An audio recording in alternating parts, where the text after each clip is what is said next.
Welcome back to another video, guys. This is your host, Junior Garcia, and this is the podcast, The Carpenter's Touch. Today, I brought somebody from New York. Let's hit the intro, guys. Hey, guys, welcome to another remodel. We are in another remodel.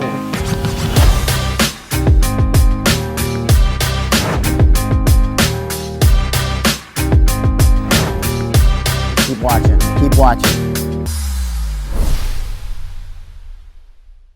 Hey guys, how's it going? My name is David Ferraro from Good Guys Contracting. We have a similar business to Junior's on Long Island. So we do roofing, siding, windows, doors, decks, exterior remodeling. I think Junior does a little bit more than that, but we kind of stick to that little niche. Right. Any interior. If we install windows and doors, we'll do the trim on the inside. Okay. That's as far inside as I want to go in your house. Not bathrooms, no kitchens. Not kitchens, not bathrooms. And if you want to do the trim yourself, you could do that too. Right, So, I see where it's at. And you have some clients that says, you know something, I'll take care of the trim myself. But generally, we'll have to. If you're doing new windows, you're traditionally, if you're doing windows and doors, they're gonna want you to do it. So, Dave, how long you been in business? Been in business for 19 years. Wow, 19 years. So, how did you start? Were you a tradesman yourself? I was not. Yeah. So it seems like when I talk to a lot of other contractors, they come from like two different paths. Right. One is like I was a carpenter, right. I was a craftsman, I was a mechanic, whatever you want to call those people, or from the business side. So I actually came from the business side. I have a background in that, so I was managing someone else's business. Got it. And then it was time for me to start my own business and learn all those lessons myself. That I don't know what that is. Is that a clap or a clam? No, clap? you're flying. You're flying away. Yeah. Right. So that's how I got started, and it's been a great ride. You're not from none of the boroughs, right? We say from the boroughs? Yeah, you're not from none of the boroughs because it's either the 5 boroughs or Long Island, right? Yeah, it seems like that. Yeah, it's like, it seems like if you're from, even though if you see Long Island, Queens and Brooklyn are part of Long Island. Yeah, it is. But if you talk to somebody from Queens or Brooklyn, they do not say they're from Long Island. They say I'm from Queens or I'm from Brooklyn. Right. So Long Island, really, when people say Long Island, they mean Nassau and Suffolk County. Right. We actually work on all of the land mass of Long Island. So our license is Nassau, Suffolk, then a couple of small municipalities in there you have to be licensed for, and then Queens and Brooklyn. But you don't go up to, like Westchester? We cross no bridges. No bridges. We're interior molding averse and we're bridge adverse. No bridges, no interior. Yeah. So what's the thing that they're doing in New York City now? They're doing the congested prices that they in Manhattan. So if you go from all the way from 100 something and you come down into Midtown, they're charging you for it, per vehicle. Yeah. So nothing in Long Island that way, right? No, I'm sure they'll get there. Right? Right. Like any big government does, they see it work somewhere else and they say, that's a good idea. We're going to raise money. Yeah. So when we do work in Queens and Brooklyn, they have speed cameras now, right? Right. You know that. So we have to just build that into the cost of the job. So we're cost averaging a job. We know that job we're going to get roughly $250 to $300 of speed camera tickets. Yes. Getting to that job. Because right from Long Island. And from Queens is right there, like Woodside is right there in Queens. Yep. And you tip over two inches and you're in Long Island. Yep. But I've been in Hempstead and Brentwood and the other. I've gone all the way down to Long Island. Yep. All the way. Yeah. I think, is it Riverhead? Is it? Yeah. Well, Riverhead's not the end, but our goal is to actually get you out to Long Island also. Right. So, so this is like I made my first pilgrimage now. Right. We'll try to actually drag you out the hour. Yeah. Okay. And we'll show you all of Long Island. We'll show you all those parts that you haven't been to yet. But so you're a Brooklyn and Queens type of guy. So your area is Brooklyn and Queens. Brooklyn, Queens, and Nassau and Suffolk County. Got it. So all of Long Island. So today I had a situation, right? So my first question is, how do you deal with difficult clients that they nickel and dime you? You're a reputable company, 19 years in the business. You've been doing it all. You've seen it all. You've seen the highs and lows. I always tell young contractors, you're not a contractor until you don't get sued. If you got sued, you're officially a contractor, right? That's it. You're officially a contractor if you got sued because you've been doing it so long, and then you bump into crazy people that just you didn't caulk it right. I'm gonna sue you, right? And they want to sue you for $400, $500, so you can go in. It's not it's just that they're crazy. It's just more reasonable people are said they're crazy. Yeah, they're crazy. Reasonable people are not going to do that. Like and you bump into down earth. Nah, you don't have to worry about that. I'll do it myself or whatever. Why don't you come back and take care of that? So tell me, how do you deal with difficult people? And then they're nickel and dimers. They're not difficult because there's difficult people and they have money and they're willing to say, you know something, Dave? I like you, I see value in you, and I'm going to pay you your price. Yep. But there's difficult people that see it the opposite way and they want to just take advantage of the situation, Yeah, we could probably have the whole podcast on this one thing, right? I think if you just take a step back, and it's not just in construction, right? And if you operate any business, you can operate a coffee shop, a gift shop, a restaurant, any business, and then take it even a step further. If you don't own a business, there's difficult people at your job. If you're an employee, you have difficult people. Your boss is difficult. The person underneath you that you supervise is difficult. So getting yourself good at dealing with those difficult people and difficult situations, I think is the most important thing because they're going to come up in any aspect. Now, in business, it's difficult because a lot of times there is a situation where they owe you money. Right. And they don't want to pay. Now, if that's the situation, it's hard for us because it's if you've seen Friday, right? Don't mess with my money. It's like mess with my emotions, right? So if you've never seen that, you should definitely watch that part or watch that movie. But yeah, it's an emotional thing, right? So if somebody owes you money, then now your emotions are worked up, right? Got it. Which is difficult.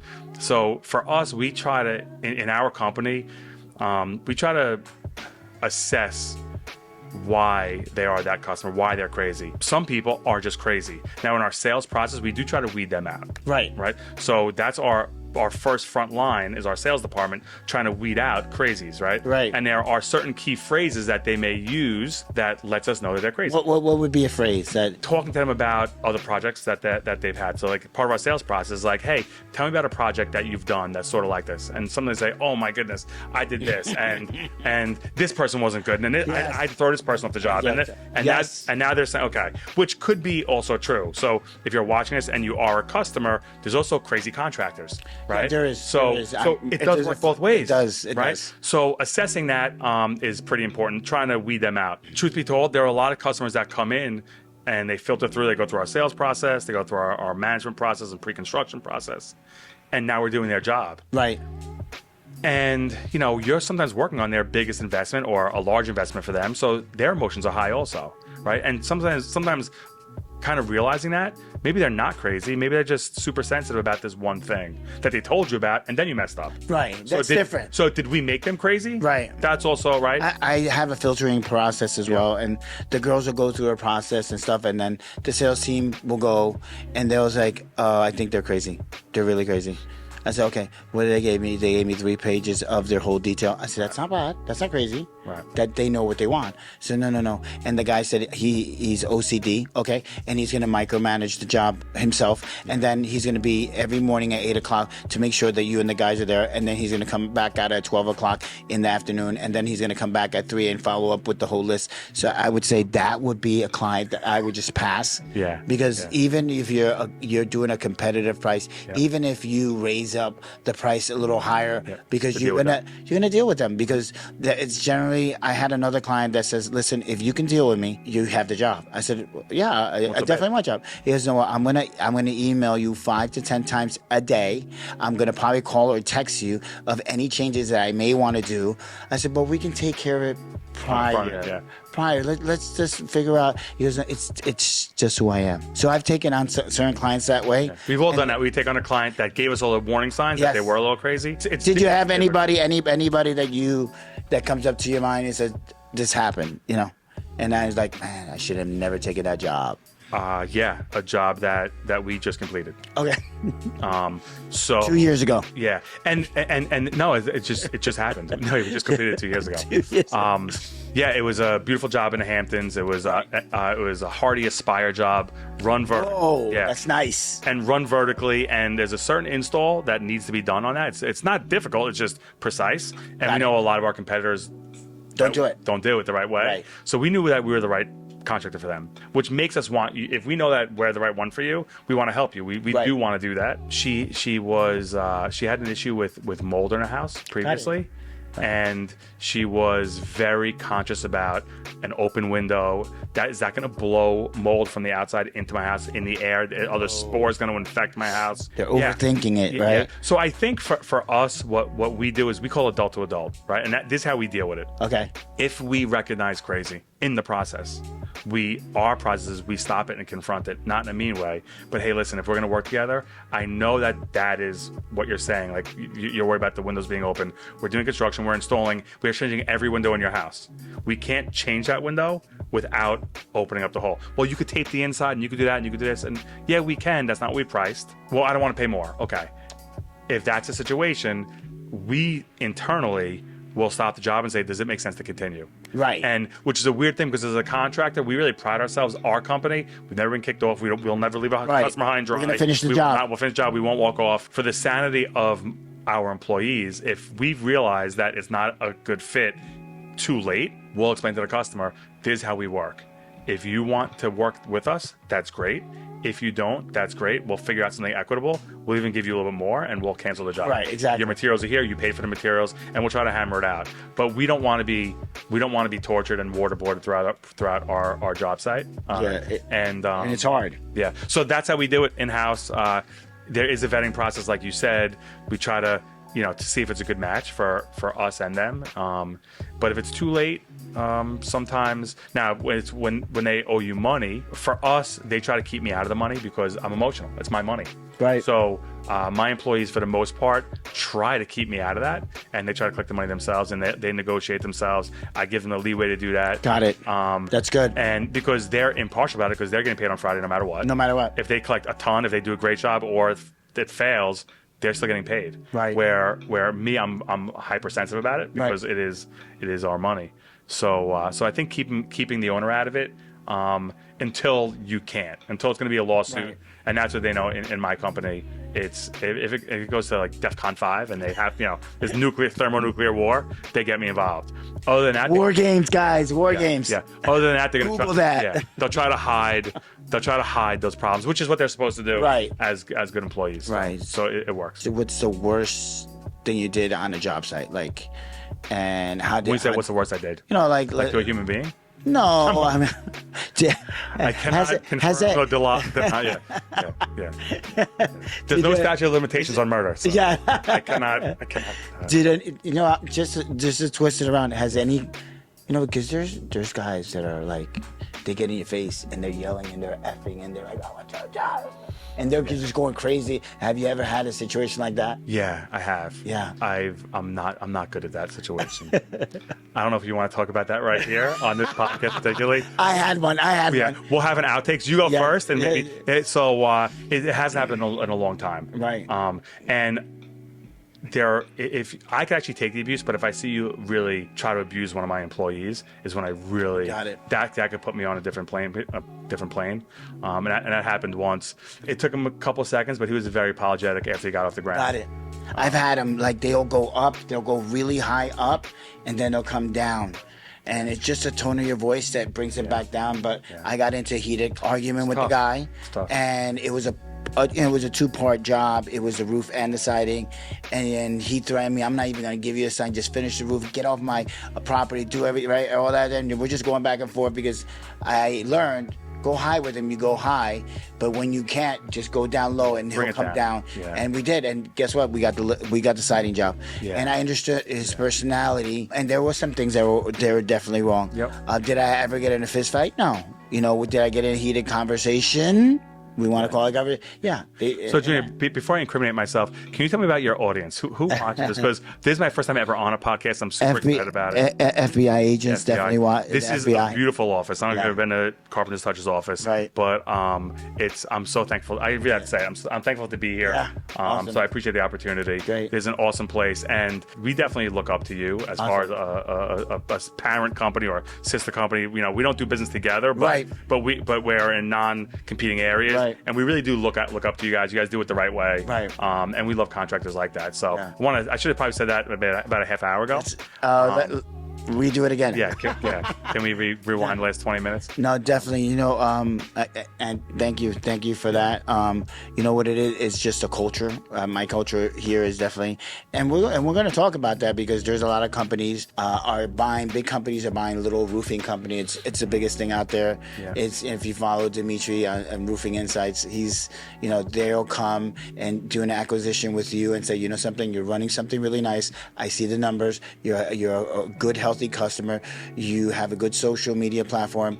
We want to offer you $10 million. We want to offer you $15 million in consecutive payments for 4 or 5 years and have you on board as our consultant to help us run the way you've been running the. Yeah, private equity is huge. It's a big thing. They've come into the construction business like gangbusters the last 5 years, and I don't think they're going to stop. Right. No, I see it more, and not just for roofing.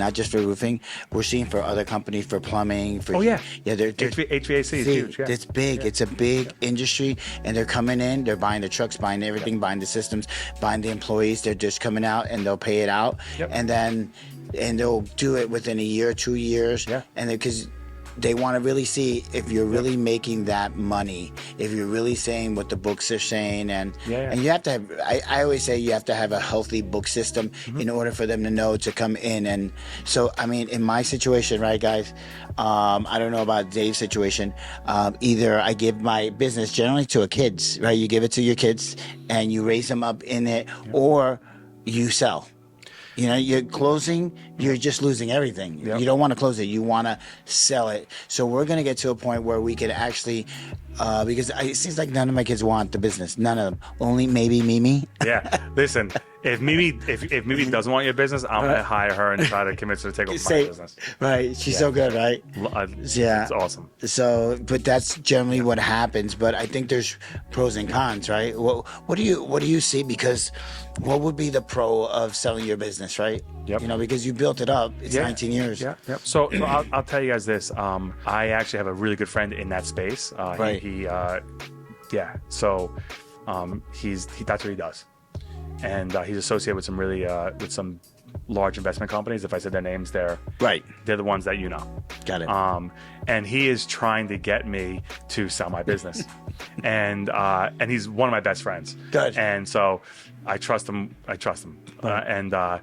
Have a valuation of this, and there's a little conversation. Don't worry about it. Just we want to kind of feel it out, and they're gonna this multiplier, and EBITDA roughly this much is going to give you this much multiplier. You should walk away with this much. After you pay tax, you'll have this much. Right. So it's all laid out. Wow. I like it wasn't. There's no offer, but I'm not even there. So I'm 45 years old, so still young. So, I love what I do. Right. It's in our business. So you can build your business if you're profitable and you put systems in place. There's a lot of great books on creating systems. That's what these guys look for. Right.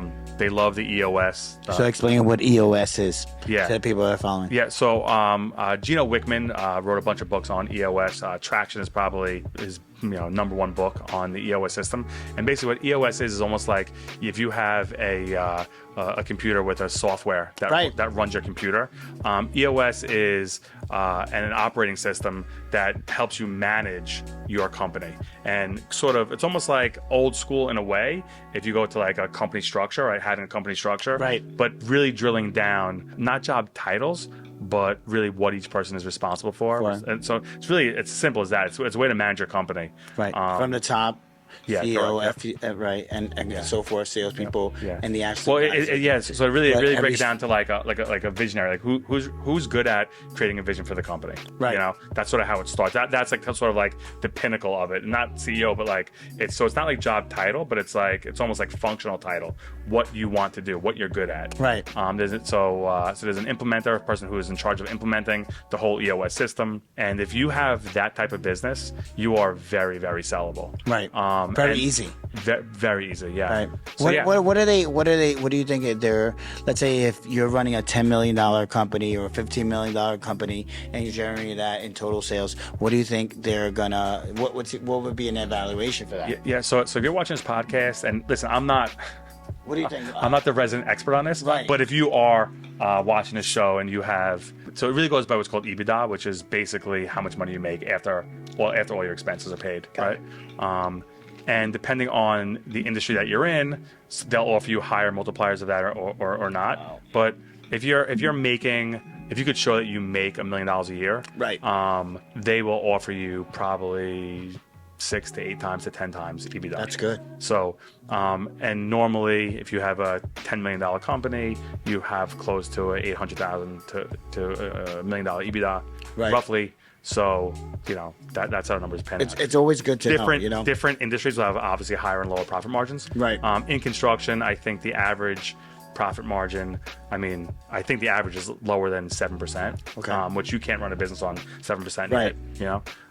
So you're burying yourself. yeah, you want to keep your margins from everything that I understand above 12 to 15%. Right. In that range or more. 20% is great net profit. So It's really hard to do that though. So have you done I've done a NFL football player, right? He worked. He Like high profile customers, you mean? Yeah, high profile. Have you had, because you're really in Long Island, and if you're in the Hamptons, Yep. you're bumping into maybe somebody there. Yeah, we did a guy 2 years ago, a Hall of Fame football player. Okay. I don't want to say any names, but yeah, we have some big clients for Right. sure. You have Long Island's a pretty affluent area. What's great about that is a lot of our clients are business owners, executives, high Right. net worth people. So it seems that they are the less on that torture scale that we were talking about Right. before. They know what they want, and they'll pay for it. But they seem to be less tortureful. Like they know Yeah. what they want, but they understand business. They understand the way stuff goes. They let It you seems do. like- They yeah. let you work. They let you work. It seems like people that don't understand business, if you're a government employee somewhere and you work for a paycheck and you don't really understand business and employees, and no one's ever called out sick for Right. you because you just go to work every day. Right. So that person understands a lot less when somebody calls out sick. Like, what do you mean you're not coming today? You're Right. call that sick? But yeah, we have a lot of great customers that support us and just kept. Yeah. In People are Edison, peeing in the bushes, taking number twos in a pool. Yeah, I'm only kidding. No one's ever done that. but then you have that stupid little guy, like, dude, what are you doing? There's a bucket right there. The bucket, bucket looks inviting. Yeah, and they just do their business, Yep. and then the people are looking outside the window. Yeah. And then I had a client that told me the guy just whipped it out. Like, if you want to try to fight me and you're a woman, you're probably, unless you're like, MMA, Yeah. it's gonna be a tough time for you. Don't try to fight me. Yeah.